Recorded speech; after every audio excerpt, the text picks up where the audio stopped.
Dark Souls was a game I bought without having no idea what it was, without ever seeing reviews, gameplays, or anything for that matter. And I've just been listening to Dark Souls 3's original soundtrack for about an hour and a half, and it's something else. It's nothing like I've ever heard before. It's nothing like I've ever played before. It was literally a game that I bought because it was cheap, and it became my best game ever. This is my favorite game. I'm not talking about Overwatch that has a lot of replayability and allows me to play it for hours upon hours after getting the game because it's kind of fun. I'm talking about a game that sort of talks to me in many levels. I'm talking about a game that I love many aspects of it. Don't get me wrong. For example, I love the voice acting in Overwatch. I love the sound effects in Overwatch. But Dark Souls is just another level. It's insane. It's crazy. I first got Dark Souls during a sale on Steam. And I believe this was back in 2014, 13, or 12, something like that. And I had some money with me. And I remember this was when THQ basically opened bankruptcy. And so what they did was have a bunch of their games, if not all of them, by like 25 euros. So you were getting like, instead of paying 100 or 200 something euros for all the games, you were paying 25 euros. And I bought this bundle. It was the first time I had more than like 5 games on Steam. And then I had some money left from the purchase of that bundle. And basically, there was this amazing mistake.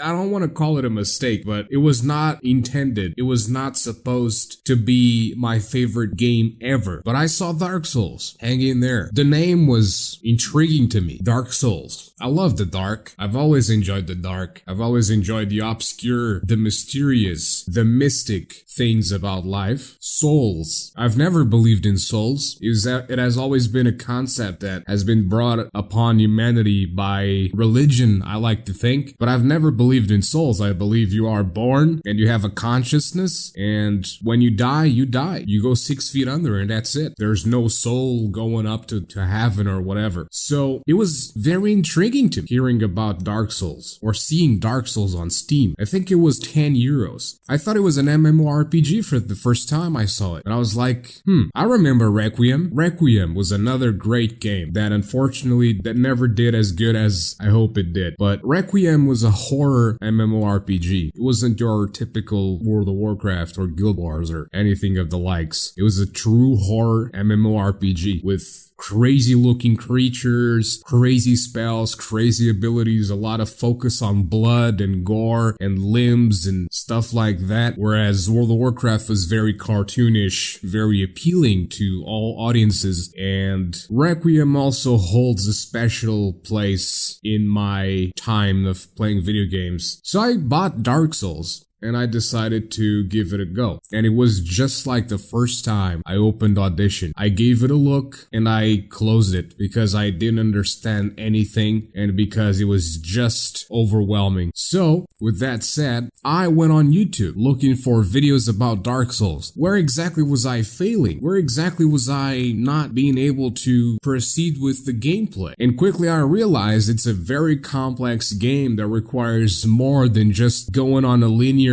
sort of path and killing things, and you're so badass that you just kill everything with little to no effort. And that's one of the main reasons why I love this game so much, because it made me get good. Because PvP games are very sort of mixed, especially nowadays because you have the ranks and everything, but PvP games are like, you have your skill, other people have their skill, and you're gonna go against really good people, but you will also go against really bad people. You go against people that are at your level, and you go against people that are slightly lower than your level and slightly higher than your level. So it's a very unbalanced thing, let's say. Whereas Dark Souls, there's none of that. I mean, there is PvP. There's none of that with the game itself. The single. It's you either learn it, love it, go through it, or you just give up and you don't come back. And I watched 3 to 4 videos before I actually took the time to learn and discover and explore things on my own. I was afraid, actually. I was afraid of going on. I was afraid of continuing my journey throughout Dark Souls. But in reality, once I started doing so by myself, without the help of any videos, without the help of anything, I started enjoying the game 20 times more. And at that time, I was really happy with myself. But that was just a little portion of what makes me love Dark Souls. The soundtrack for all the games, Dark Souls to Dark Souls 3, is just mind-blowing. I would really like to shake the hands of the composers that wrote these beautiful masterpieces. They truly speak to me. They dig deep into my soul that I don't believe I have, but they really dig deep into my consciousness, and they really strike me with that. They are soundtracks that can be incredibly depressing or insanely uplifting. They can make you feel useless, worthless, or they will make you feel like you're the most badass ever. Especially if you remember when you were fighting bosses and you hear that music and you're like, wow, I defeated the boss that has this music playing. So there was music, and there was also the design of it. I was just absolutely mind blown by the beauty of the game. It's such alternative beauty. It's the beauty that you see if you think about it while you're dreaming or sleeping or something. I don't know how to explain it, but when I close my eyes is when I could see thousands of horror movies and I would never get to anything as horrifying as the moment when I close my eyes and I see the creatures that my mind develops. And it is that beauty. It is that beauty. And the game is just, it has this mysticism about it and all the weirdness of the obscure and the corruption and the abyss. And whether it was intentional or not, I love the Nietzsche reference about the abyss as well. But not only that, also the voice acting is great, the character design is great, and especially the fact that it doesn't give you a specific story, the fact that it doesn't grab your hand and takes you through the whatever the creators or the writers were thinking when they were writing the game. It simply just gives your imagination wings and spreads them, and you as the player have